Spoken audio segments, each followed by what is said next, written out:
Welcome to Books on Air, the podcast that tells the story behind the book. It includes insights from authors about how they compose their work, what inspires them, and what they hope you'll take away from their book. Here's your host for this episode of Books on Air, Suzanne Harris. Welcome to Books on Air. I'm Suzanne Harris. Books on Air is a series where we do a deep dive into the writer's passion. We talk about why they wrote the book. We talk about what their writing process is like, and we find out from them what they hope their readers will take away from the book. You will get a real glimpse behind the curtain, as it were. Joining me today is a very special person, Miriam Steiner Aviezer. She's here to talk about her book, Dear Mary. Miriam, welcome. It's such a pleasure to have you as my guest today on Books on Air. Well, it's nice to talk to you, yes. The book is very personal, and this happened after World War II. Why did you decide today to write the book? The book is essentially a thank you letter from a former from me that was a Holocaust child survivor to the people of America for sending me in these sad days a package. And all the book is about this package. It's about so much more than that, but you're absolutely right. That's the basic story, isn't it? Yes, it is. It is a short story which was published a few years ago in large in the Washington Post. But today I wanted to send a thank you letter, and this is the way I choose. Yes. Let's go ahead and give an overview of the story, because the title, Dear Mary, comes from that experience. Yes, this is a personal experience, and this is a personal story in the years of after the World War II, where everything was very sad, and I was happy to be in the recreation center that the Joint Distribution Committee organized for the children Holocaust survivors. This place where we were, it was very nice and very, very, very good taken.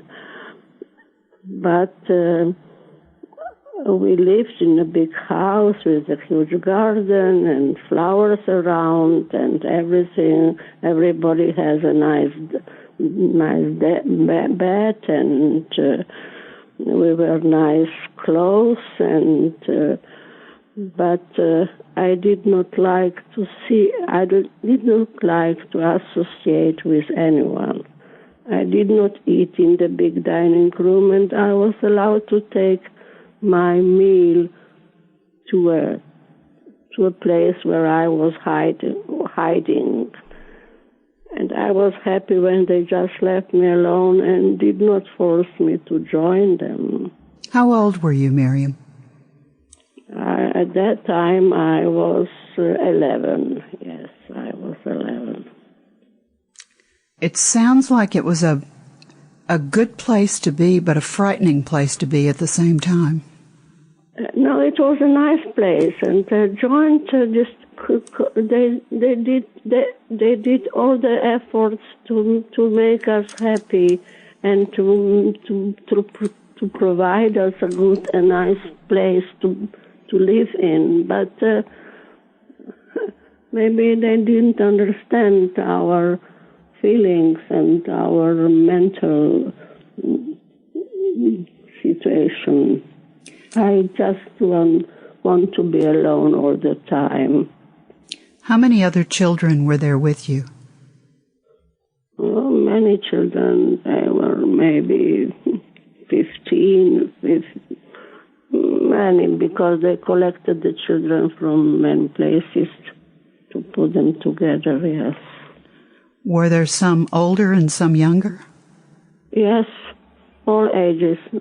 Not very, well, maybe the same ages, 11, 12, 13. So, boys and girls? Yes. It could be nice, but I didn't like to. I was just a person that liked to be alone, and I was just happy if they didn't join me in their singing and dancing. There was no one single thing that could move me. You just wanted to be left alone. I just wanted to be left alone. But then one day something wonderful happened, didn't it? Yes. Yes, it happened, something very nice. Then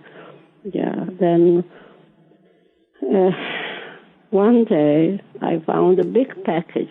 Shall I tell you about this now? Please. Yes.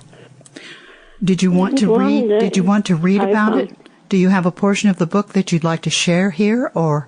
Yes, I think I would like to read that. Yes, okay. Perfect. Yes, that's perfect. Please do. Then one day, I found a big package on my bed. I was not sure it belongs to me, so I did not try to touch it. But they took all the things that were in the package and put it on my bed. Since I still did not do it, take it, when I was sure I was alone, I looked again at these things that were now lying on my bed. I touched them, I took them one by one, I arranged them and watched silently. There was candy, chocolate, toys, and a doll. I spent all that night only watching, touching, and smelling them until I finally decided to use them. I liked the doll the most.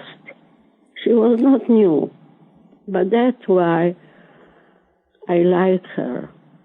Whoever sent it must have done it with a heavy heart, for she was giving away something very dear to her, something that was almost a part of her, and all that in order to please someone she did not know. The doll had blonde hair. She could turn her head, close her eyes, and say Mama. She had a nice red dress with white dots. She only had one white shoe, for the other one was missing. And on the bare foot was written with childish handwriting, Mary. Somehow I knew that this was not the name of the doll, but of the girl who sent it.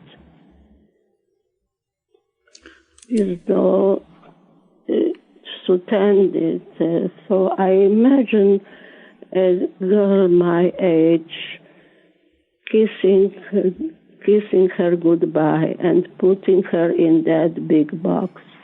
This doll made a very long journey until she came to me. I took her in my arms and embraced her warmly. I thought I had at last met a dear friend of mine. From that day on, I was not alone, not lonely. I had my doll, which was special and mine alone, and I have a friend. It was you, Mary. When I was putting the toys into the package, I remember I was told it was a gift from the people of America. The people of America. It sounded so beautiful that I enjoyed repeating it on and on until it came to be a melody caressing my ears, and I began mumbling silently to myself, the people of America. I wondered how they looked like, the people of America. Never had I met one, but as the time passed, I built a certain image of Americans, sympathetic and happy people who like to laugh. They look shabby and like to drink milk and eat ripe fruit and half-boiled vegetables. They talk a lot on telephone and are always in a hurry. They have no secrets. They are like an open book. Good people who are ready to share what they have with others. It appears to me that I did not thank anyone for that wonderful gift, so I asked that I would like to send a letter. To whom would you like to write? She asked. I said, to the people of America. They said that I cannot write to people and that I have to choose someone with a name and an address, and only then I could send a letter. You, Mary, were the only person I knew. In fact, in my eyes, you were the people of America, and I wanted to write to you. Since I did not have the address, I did not send a letter, but I was sure you exist, and that one day I will be able to thank you, the one who brought back the smile to my lips and shared with me those unforgettable days without even knowing it. Many years had passed since, and you, Mary, probably have a big family with children and grandchildren, just like me. I'm sure that you have forgotten about the package you have sent me many years ago, but I did not forget. All those years, all I wanted was to write a letter and to say, thank you, people of America. Miriam, That's it. That is wonderful. You brought tears to my eyes. You've brought tears to my eyes. The book you're so poignant, and I have no imagination of what you must have gone through, because the war, I was born after the war, and I have no understanding of what it must have been like, but it must have been so difficult to be separated from everything that you knew at such a young age, and to be put in a place with other people who were strangers, and to receive something like this. Don't you, in your imagination, hope that Mary reads your book and knows that this is really a thank you letter because of her? Well, Mary is a symbol. It is not really a person. It is a symbol of a generation. And I think that this generation of Mary, it is, once I said that in my eyes, this was the finest hour in your history, when you were sharing.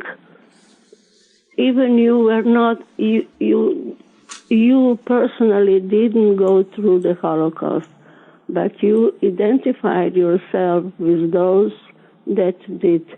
And these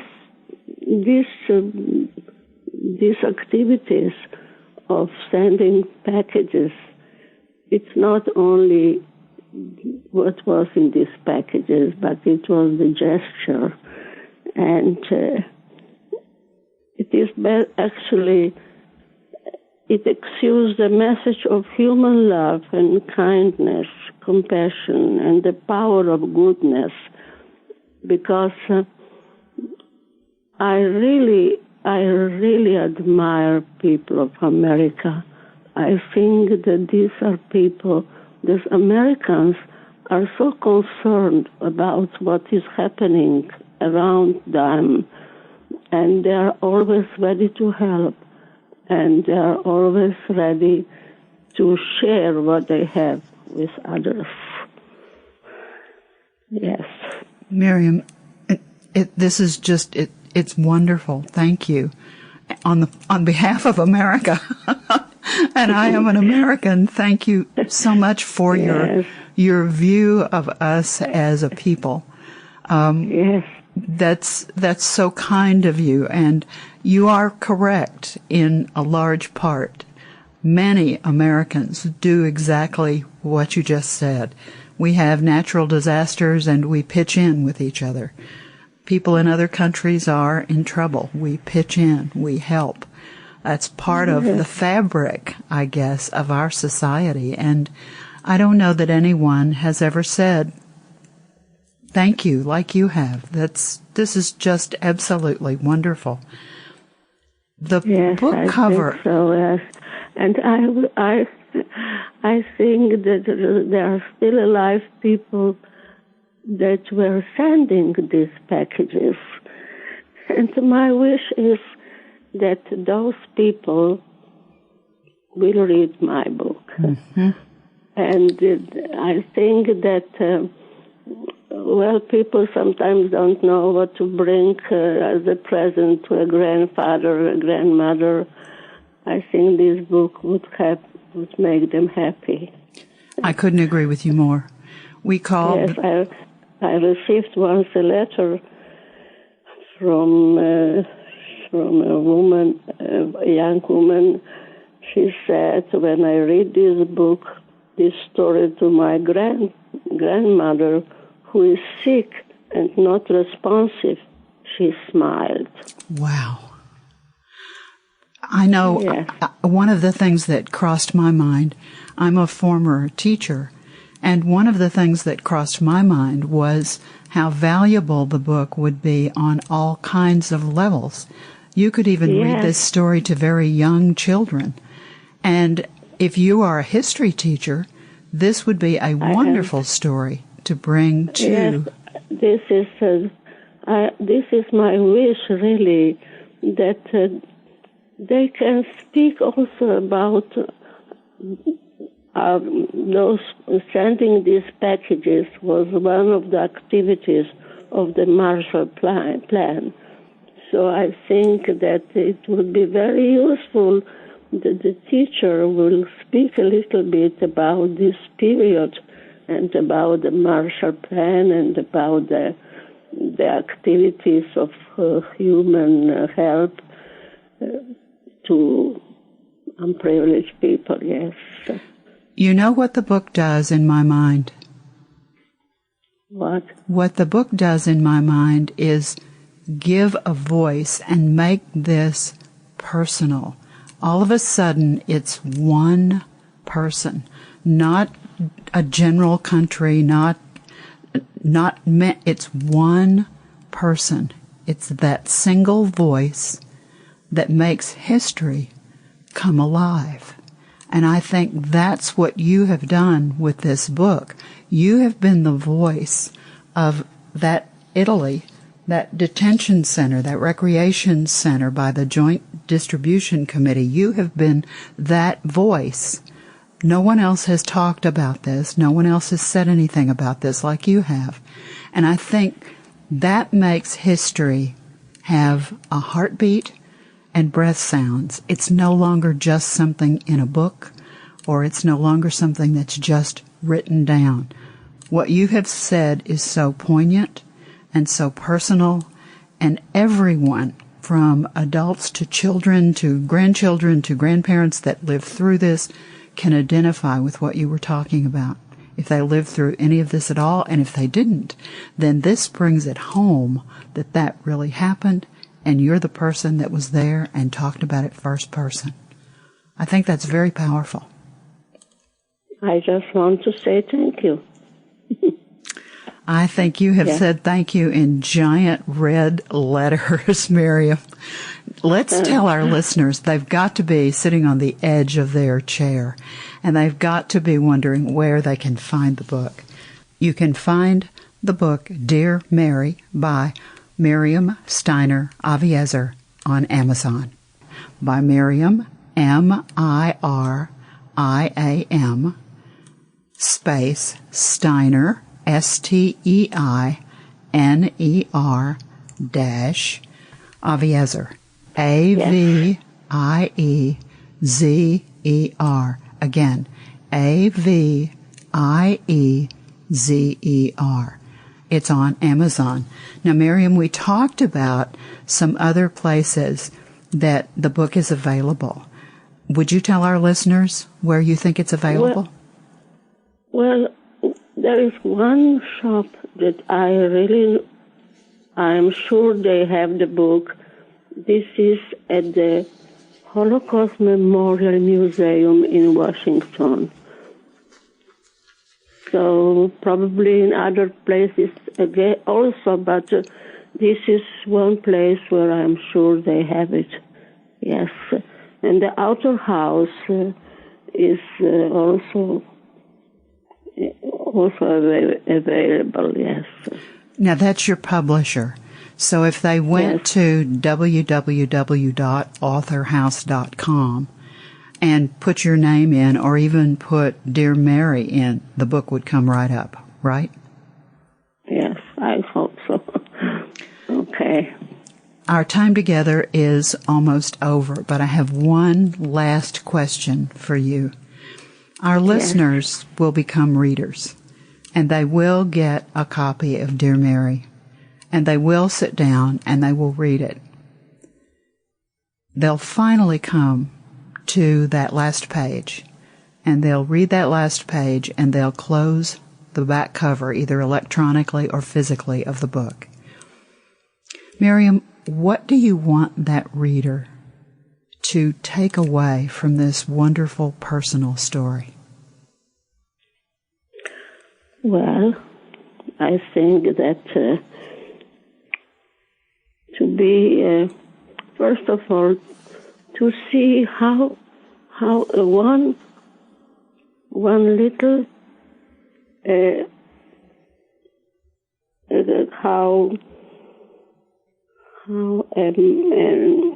one little present can change the life of a person, and I really admire Americans, and I really think that they should have more, the people should have more respect for the simple American who is always concerned what is happening around and is ready to help. Well, I want to thank you for being my guest. It's a glimpse into a piece of history that was horrible and shameful, and I'm so glad that America was able to bring some solace and some sunshine and chocolate into your life at that hard time for you. Thank you so very much for being my guest. It's been my absolute pleasure to meet you, Miriam. Thank you, Susan. Thank you. Goodbye. Keep reading, keep writing, and keep telling your stories. Thank you so much for listening, and we'll look for you next time. Until then, take care, and thanks again for listening.